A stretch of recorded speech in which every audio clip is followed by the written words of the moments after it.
حضرت ابراہیم علیہ السلام کی قربانی، باپ کے ہاتھوں بیٹے کی قربانی سکھائے کس نے اسماعیل کو آداب فرزندی؟ 10 ذوالحج عید الاضحیٰ کے دن مسلمان خلیل اللہ حضرت ابراہیم علیہ السلام کی عظیم سنت کو زندہ کرتے ہیں، مگر باحکم خداوندی اپنے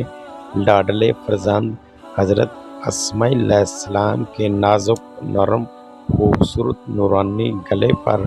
اپنے ہاتھ مبارک سے پوری قوت کے ساتھ تیزدار چھری چلانا ایسی لامثال منفرد قربانی ہے کہ تمیل حکم اطاعت خداوندی کی ایسی مثال نہیں ملتی۔ عجیب منظر تھا جب باپ نے اپنے نوعمر فرزند حضرت اسماعیل علیہ السلام سے پوچھا، اے میرے بیٹے، میں نے خواب میں دیکھا کہ میں تجھے ذبح کر رہا ہوں، بتا تیری مرضی کیا ہے؟ حضرت ابراہیم علیہ السلام نے اپنے بیٹے سے یہ رائے اس لیے نہیں پوچھی تھی کہ اگر بیٹے کی رائے ہوگی تو ایسا کروں گا، ورنہ میں اپنے بیٹے کو ذبح نہیں کروں گا، ایسا ہرگز نہیں، بلکہ حضرت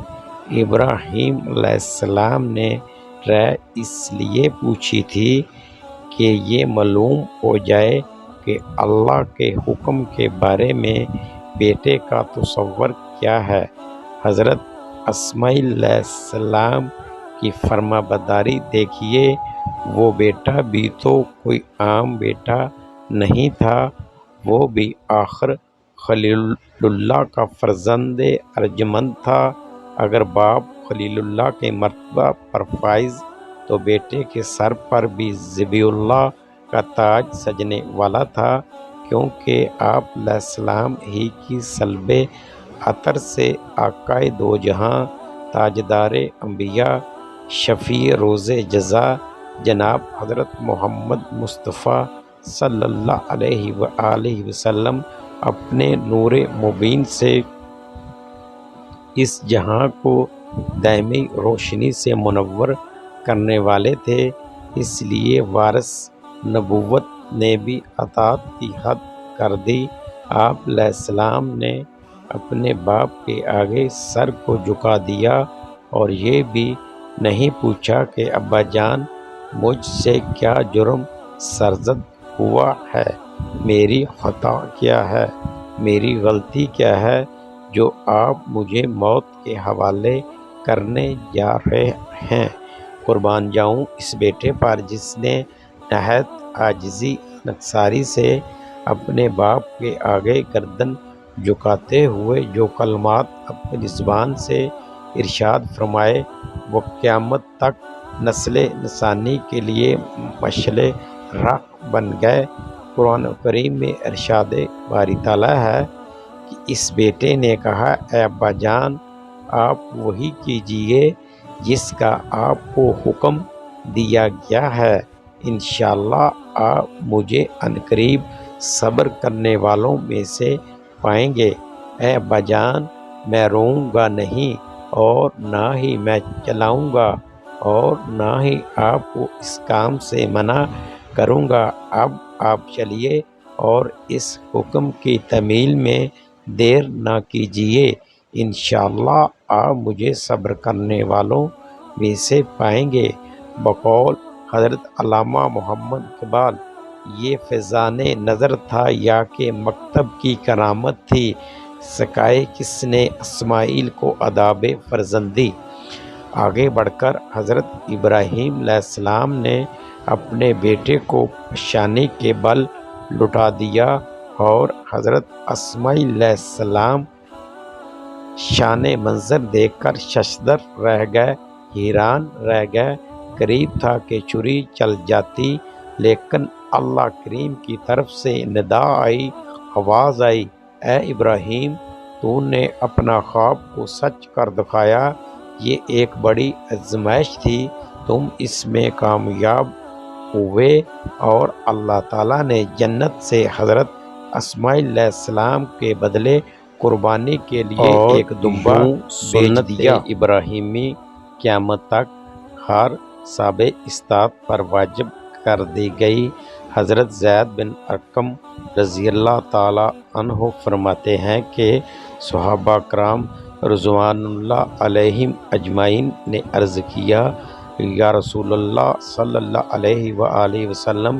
یہ قربانی کیا ہے؟ آپ صلی اللہ علیہ وآلہ وسلم نے فرمایا، یہ تمہارے باپ حضرت ابراہیم علیہ السلام کی سنت ہے۔ انہوں نے عرض کیا کہ یا رسول اللہ صلی اللہ علیہ وآلہ وسلم، اس میں ہمارا کیا فائدہ ہے؟ آپ صلی اللہ علیہ وآلہ وسلم نے فرمایا، تمہارا فائدہ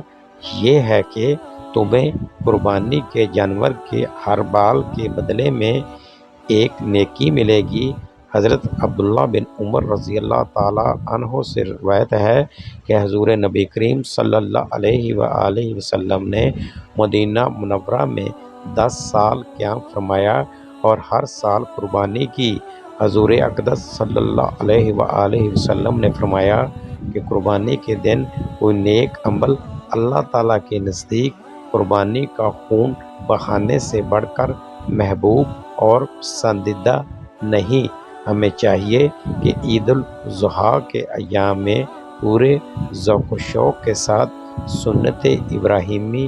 زندہ کرتے ہوئے اللہ تعالیٰ کی راہ میں قربانی کریں اور عید الاضحیٰ کی خوشیوں میں غربا، مساکین اور محتاجوں کو بھی شامل کریں اور رسمی رکھ رکھاؤ کو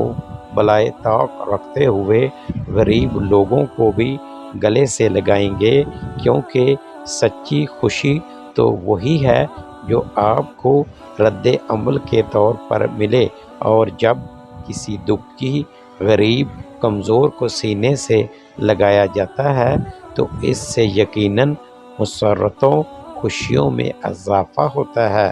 دعا ہے کہ اللہ تبارک و تعالیٰ تمام اہل اسلام کی قربانیوں کو شرف قبولیت عطا فرمائے، آمین۔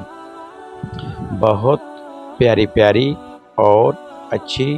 ویڈیو دیکھنے کے لیے ہمارے چینل کو لائک کریں، سبسکرائب کریں اور ساتھ ہی گھنٹی کے نشان کو ضرور کلک کریں تاکہ ہماری نئی آنے والی ویڈیوز سب سے پہلے آپ کو ملتی رہے۔ ویڈیو دیکھنے کے لیے بہت شکریہ۔ اللہ حافظ۔